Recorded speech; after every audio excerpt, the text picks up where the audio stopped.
Good morning guys. उम्मीद है कि आप सभी लोग ठीक होंगे। चलिए, आप सभी का स्वागत है हमारे यूट्यूब चैनल अरसमान यूट्यूब पॉइंट में।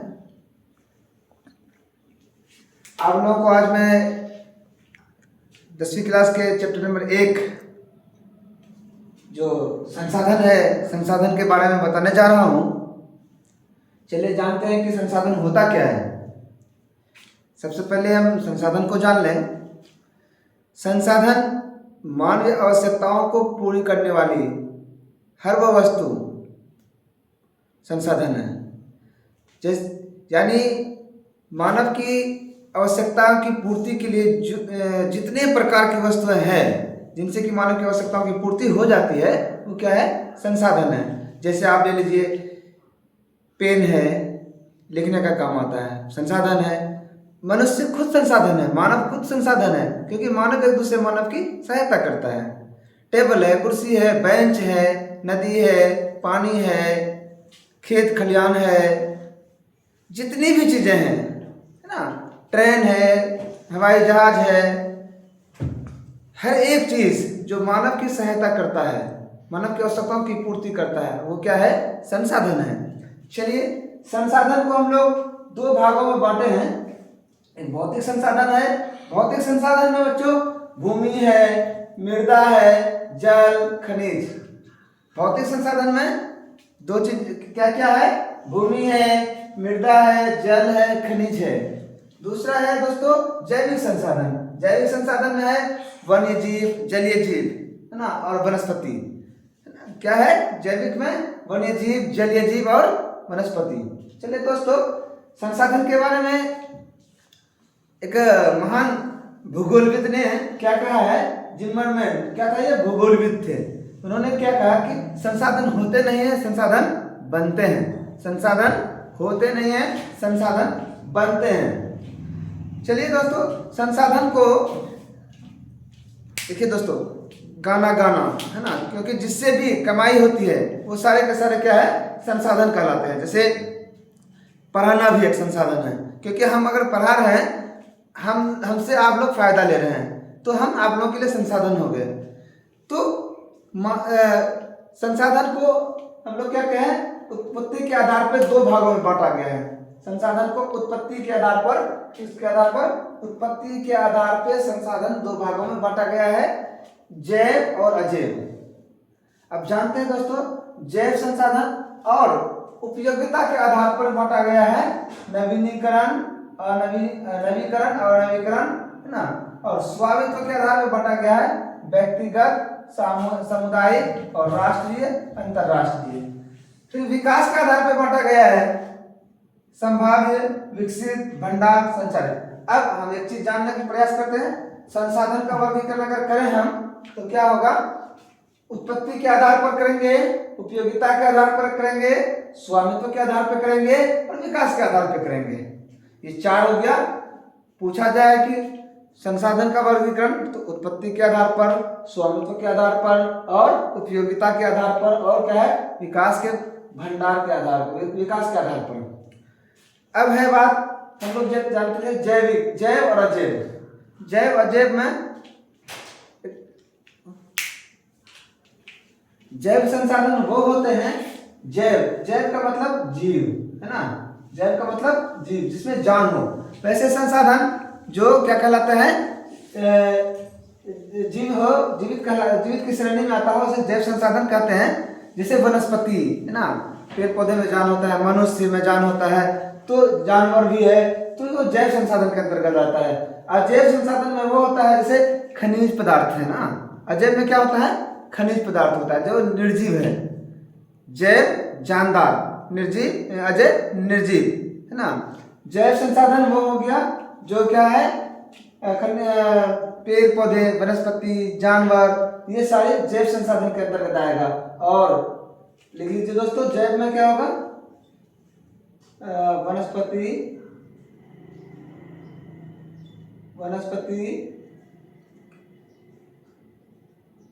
जानवर, और वनस्पति, जानवर, मनुष्य, मत्स्य, इत्यादि किसके अंतर्गत आएगा? जैव के अंतर्गत आएगा, जैव के अंतर्गत। और अजैव में क्या आएगा? खनिज, और क्या होगा? चट्टान, है ना, ये अजैव होगा। जैव का मतलब यह हुआ जिसमें जान हो, ऐसे संसाधन जो जानदार हो, जिसमें जो जीवित है। जीवित में क्या क्या है? जिस श्रेणी में रखा गया है वनस्पति को, वनस्पति के अंतर्गत आ गया पेड़ पौधे, है ना। और जानवर में सारे जानवर आ जाते हैं, मनुष्य और मत्स्य, मत्स्य मतलब मछली, समुद्री जीव, है ना। ये सारे जैव संसाधन हैं। अजैव में क्या हो गया? चट्टान है, खनिज है, और क्या है? धातु है ना, धातु इत्यादि। ये क्या है? अजैव संसाधन है। अब है उपयोगिता के आधार पे नवीकरणीय। नवीकरणीय संसाधन वैसे संसाधन को कहते हैं जिसका उपयोग करने के बाद पुनः पूर्ति हो जाती है ना, वो पुनः बन जाता है, नवीकरणीय कहलाता है। और क्या होता है? और दूसरा होता है अनवीकरणीय, जिसका क्या होता है कि उपयोग करने के बाद इसका जो पुनः पूर्ति होती है या तो नहीं होता है, या होता भी है तो बहुत लंबे समय के बाद होता है, लाखों करोड़ों वर्ष लग जाते हैं इसकी पूर्ति होने में। जैसे हम जानते हैं नवीकरणीय स्रोत में क्या क्या आ जाएगा दोस्तों? नवीकरणीय स्रोत में, नवीकरणीय में आ जाएगा आपको जल ऊर्जा, जल है, पवन है ना, और जल है, पवन है ना, सूर्य प्रकाश है ना, प्रकाश, जल, पवन, सूर्य प्रकाश, इनसे उत्पन्न संसाधन जिसकी पुनः पूर्ति होते जाती है, इसका सीमित होने की संभावना कम होती है, खत्म होने की संभावना नहीं होती है। इसका नवीकरणीय, नवीकरणीय संसाधन वैसे संसाधन है जिसका उपयोग किया जाता है लेकिन उसकी पुनः पूर्ति होते चली जाती है। क्या होता है वो? नवीकरणीय संसाधन है। अनवीकरणीय संसाधन को दो भागों में बांटा गया है। जैसे चक्रीय, चक्रीय में धातु को रखा गया है, अचक्रीय में जीवाश्म ईंधन को रखा गया है। ये क्या है? अनवीकरणीय संसाधन वैसे संसाधन को कहते हैं जो तो है लेकिन उपयोग करने के बाद वो खत्म हो जाती है। खत्म होने पर या तो उसका पुनः पूर्ति नहीं हो पाती है, या होगी भी तो बहुत लंबे समय के बाद होगा, काफी समय लग जाएगा। क्या कहलाएगा वो? क्या कहलाएगा वो? अनवीकरणीय संसाधन कहलाएगा। अब है दोस्तों हमारा क्या है, हम लोग जान गए नवीकरणीय संसाधन को, जान लिए और नवीकरणीय संसाधन को जान लिए। अब स्वामित्व के आधार पर, मालिकियत के आधार पर संसाधन कितने प्रकार के होते हैं दोस्तों? मालिकाना स्वामित्व मतलब मालिक, है ना, जिसका ये एक व्यक्तिगत संसाधन है, सामुदायिक है, राष्ट्रीय संसाधन, अंतरराष्ट्रीय संसाधन है। व्यक्तिगत संसाधन वो संसाधन होता है दोस्तों, व्यक्तिगत संसाधन वो संसाधन होता है जिसका केवल और केवल एक मालिक होता है, किसी खास लोगों का होता है। जैसे मान लीजिए कि ये पेन मेरा है तो इसका ये संसाधन सिर्फ मेरे लिए, इसका मालिक हम ही हैं ना, पर्सनली। जैसे आपके पास कॉपी कलम किताब होगा, वो आपका है, खुद का है, उसका दूसरा कोई मालिक नहीं हो सकता है। तो जिसका मालिक कोई व्यक्ति विशेष हो तो वो क्या होता है? व्यक्तिगत संसाधन होता है। जैसे आपके लिए बाइक हो गया, है ना, आप जमीन हो गया, है ना, और क्या इस तरह से घर हो गया, इसका व्यक्तिगत संसाधन कहलाता है। ठीक उसी प्रकार दूसरा चलते हैं सामुदायिक संसाधन। सामुदायिक संसाधन में क्या होता है? ऐसे संसाधन जो एक समुदाय विशेष के लिए होता है। जैसे अपना मान लीजिए कि ईदगाह हो गया, स्कूल हो गया, मस्जिद हो गया, मंदिर हो गया, ये एक समुदाय के लिए होता है, पूरे समुदाय उसका उपयोग करता है। ऐसे संसाधन को हम क्या कहते हैं? सामुदायिक संसाधन कहते हैं। अब खेल का मैदान भी शामिल है उसमें, है ना, और क्या कहते हैं, चर्च है, ये जो समुदाय कहलाता है। और राष्ट्रीय क्या होता है? अपना देश की सीमा के अंदर जितनी भी प्रकार के संसाधन हैं, देश की सीमा के अंतर्गत जितनी भी संसाधन है वो सभी के सभी क्या होगा? राष्ट्रीय संसाधन कहलाएगा। देश की सीमा के अंतर्गत जितनी भी संसाधन है सभी के सभी क्या कहलाएगा? राष्ट्रीय संसाधन कहलाएगा। राष्ट्रीय संसाधन में एक बात याद रखने की जरूरत है दोस्तों, समुद्र तल से 200 किलोमीटर दूरी तक क्या कहलाता है, जितने भी संसाधन है 200 किलोमीटर तक। अब मान लीजिए क्या देश का सीमा यहाँ पे खत्म हो गया है, समुद्र यहाँ 200 किलोमीटर तक यहाँ है, यहाँ तक की जो वस्तुएं होंगे वो क्या होगा, राष्ट्रीय संसाधन के अंतर्गत आएगा, है ना। क्या आएगा, राष्ट्रीय संसाधन के अंतर्गत आएगा। अब इसके बाद की जो वस्तुएं आएगी, ये क्षेत्र जो है वो अंतरराष्ट्रीय संसाधन कहलाएगा। क्या कहलाएगा, अंतरराष्ट्रीय संसाधन कहलाएगा। यानी समुद्र सीमा से 200 किलोमीटर के बाद आने वाले संसाधन क्या होगा, अंतरराष्ट्रीय संसाधन कहलाएगा, जिसमें दुनिया के सभी देशों का हिस्सा होगा इसमें, ठीक है। लेकिन यहाँ तक का जो क्षेत्र सीमा है समुद्र से 200 तक में वो सिर्फ और सिर्फ उस देश का होगा, जिस देश की सीमा से 200 किलोमीटर दूर तक है। चलिए, ये हो गया अंतरराष्ट्रीय संसाधन। अब है संभाव्य संसाधन, है ना। विकास के आधार पर संसाधन कितने तरह का है, संभाव्य संसाधन, संभाव्य संसाधन और विकसित संसाधन, भंडार संसाधन, संचित संसाधन।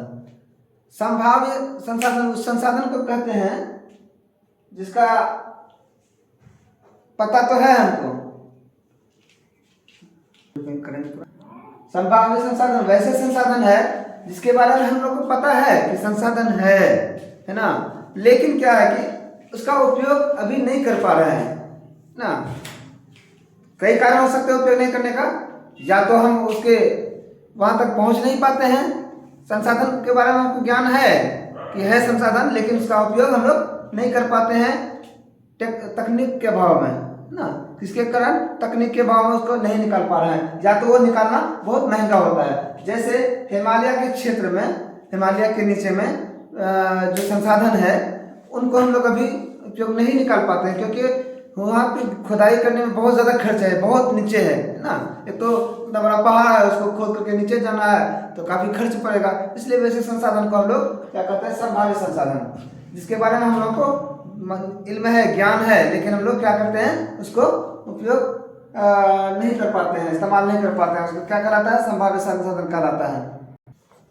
विकसित संसाधन वैसा संसाधन है जिसका उपयोग हम लोग लगातार करते जा रहे हैं, तकनीक के वजह से हो गया है, चाहे किसी वजह से तकनीक इस्तेमाल करते जाते हैं। जैसे हमारा एरोप्लेन विकसित संसाधन में है, हमारा ट्रेन है विकसित संसाधन में है, हम लोग क्या कहते हैं डैम बना करके नदी का पानी का उपयोग करते हैं, तो वो विकसित संसाधन है। ये कलम विकसित संसाधन है।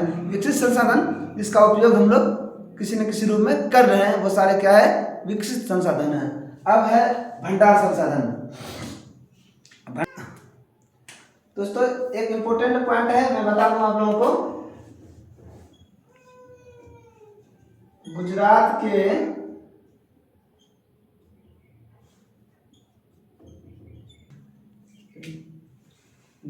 के भुज में, है ना, गुजरात के भुज में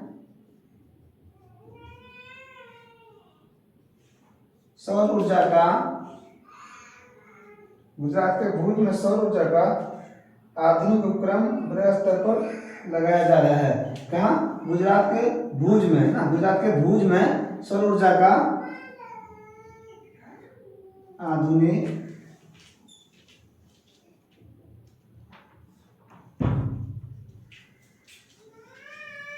उपकरण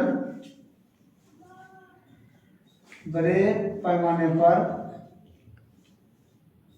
है ना, लगाया जा रहा है।